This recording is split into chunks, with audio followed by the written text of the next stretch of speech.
Le gouvernement a achevé la 6e revue au titre de la facilité élargie de crédit avec le Fonds monétaire international. Le 1er juillet 2019, le conseil d'administration du FMI a achevé la 6e et dernière revue de l'accord en faveur de la République centrafricaine au titre de la facilité élargie de crédit.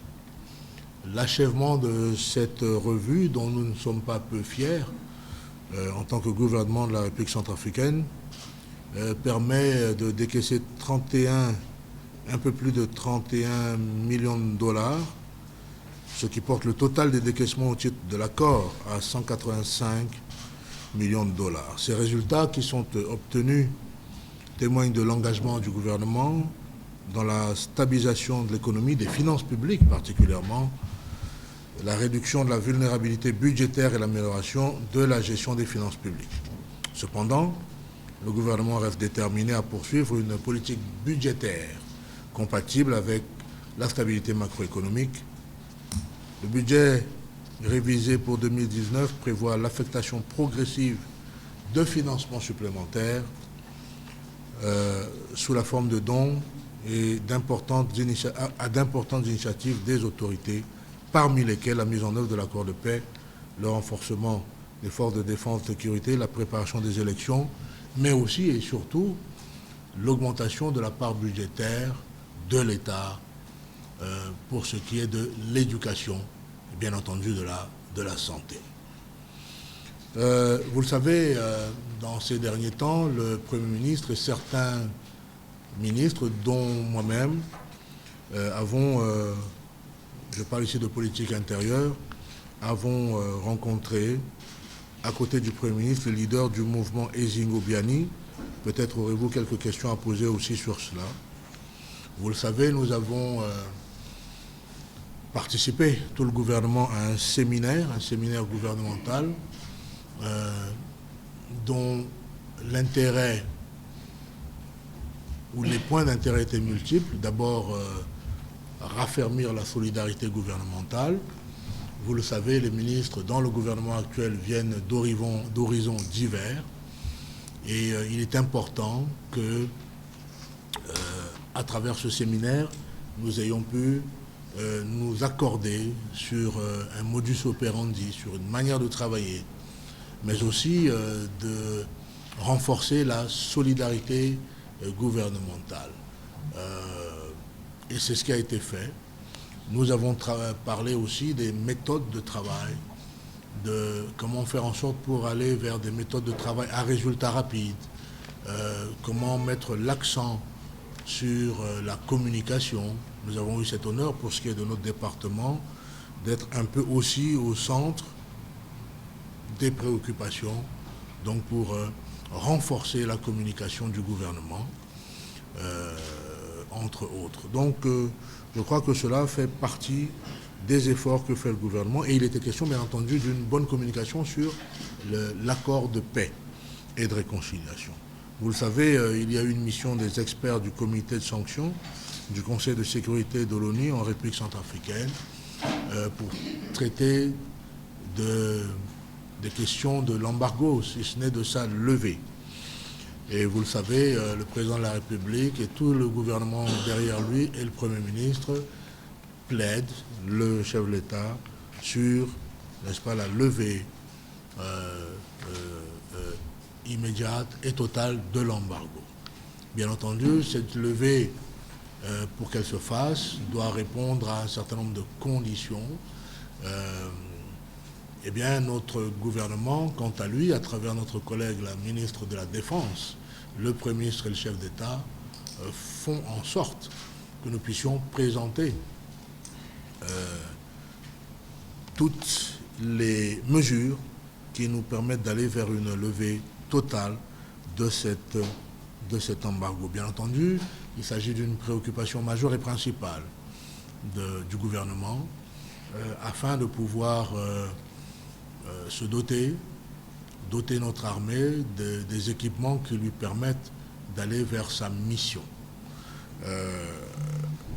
Sa mission, et cela va m'amener au dernier point que je voulais évoquer pour lancer les échanges entre nous, sa mission, la mission de cette armée, une armée qui soit une armée républicaine, qui travaille à ramener la paix, peut-être un jour à l'imposer. Mais pour cela, il faut qu'elle soit équipée, il faut qu'elle soit formée. Donc, pour nous, c'est une préoccupation importante, et pour qu'elle soit équipée, eh bien, il faut que les sanctions soient levées. Ce cinquième point dont je parlais, qui est la mise en œuvre de l'accord politique pour la paix et la réconciliation en République centrafricaine, à travers différents requis de la mise en œuvre de cet accord. Vous le savez aussi, les membres du gouvernement ont présidé, ceux qui ont été désignés pour ce faire, j'en étais de ceux-là, ont présidé des consultations populaires préparatoires à la mise en place de la commission Vérité, Justice, Réparation et Réconciliation. De cela, nous avons reçu des populations, n'est-ce pas, leur point de vue, souvent très acerbe, mais je dirais tout à fait concernées, c'est-à-dire que les populations se sont tout à fait concernées par cette question, et il y a eu beaucoup d'échanges, et je crois que nous avons fait beaucoup avons donné beaucoup d'explications sur ces questions. Peut-être tout à l'heure, vous voudrez bien en parler. Je voudrais aussi présenter toutes les condoléances du ministre de la Communication que je suis, mais de mon département et du gouvernement, à Radio Ndekuluka, mais en fait à la communauté des hommes et femmes de médias, ou des femmes et des hommes de médias, pour les journalistes qui sont morts récemment, pour ces braves compatriotes qui faisaient leur travail. Voilà pour lancer les discussions. Bien sûr, nous allons nous mettre à votre disposition. Je vais laisser la parole à M. Montero, le porte-parole Montero, s'il a 2 ou 3 mots à dire avant que nous ne prenions vos questions. Merci beaucoup, Monsieur le ministre et porte-parole. La MINUSCA tient les mots concernant la disparition tragique des correspondants de Radio Ndekuluka et de RJDH récemment dans la zone d'Obo. Comme vous l'avez dit, la presse est essentielle dans le travail que nous faisons de manière quotidienne. Depuis quelques jours, le représentant spécial du secrétaire général des Nations Unies en République centrafricaine a entamé une série de déplacements à l'intérieur des préfectures. Il va poursuivre ces déplacements au cours de ce mois de juillet. Il a déjà été à Birao, Bria, Kagabandoro et Bouar pour discuter avec les autorités locales, la population, les groupes armés, la société civile, de la situation sécuritaire et humanitaire, pour voir également comment la MINUSCA met en œuvre son mandat. Et au cours de ces discussions avec ces différents interlocuteurs, la mise en œuvre de l'accord fait évidemment partie des échanges avec des messages clairs. Le premier, c'est que l'accord de paix est une opportunité pour la paix dans le pays. Et pour cela, il est essentiel que tous, y compris la société civile, contribuent à sa mise en œuvre. Le représentant spécial dans ces échanges, et il va continuer à le faire, souligne les progrès dans la mise en œuvre de cet accord, notamment ceux qui sont faits par le gouvernement, mais également quelques défis et les violations par les groupes armés et dont les victimes sont essentiellement la population civile et la communauté humanitaire. À un moment où les groupes armés, certains en tout cas, ont adhéré au DD, au processus de désarmement et de démobilisation, à un moment où les groupes armés ont annoncé des mesures pour démanteler les barrières, le MPC, le FPRC et l'UPC, la MINUSCA réitère son appel à ces groupes armés pour un respect plein des engagements. C'est dans ce cadre que le représentant spécial adjoint Kenneth Gluck a intégré une mission conjointe qui s'est rendue hier à Ngakobo, une mission composée, dirigée par le gouvernement et évidemment est composée de l'Union africaine et la CAC qui sont les garants de l'accord et de la MINUSCA en tant que facilitateur lors de ce déplacement.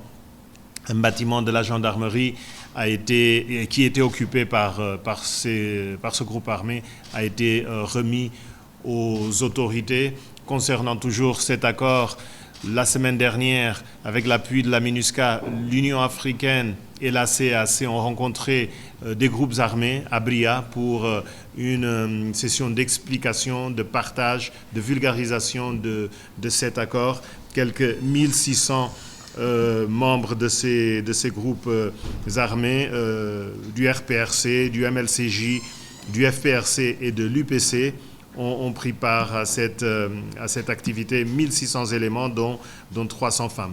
Il y a quelques jours, je vous avais parlé de la signature par le FPRC d'un plan d'action concernant les graves violations des droits de l'enfant.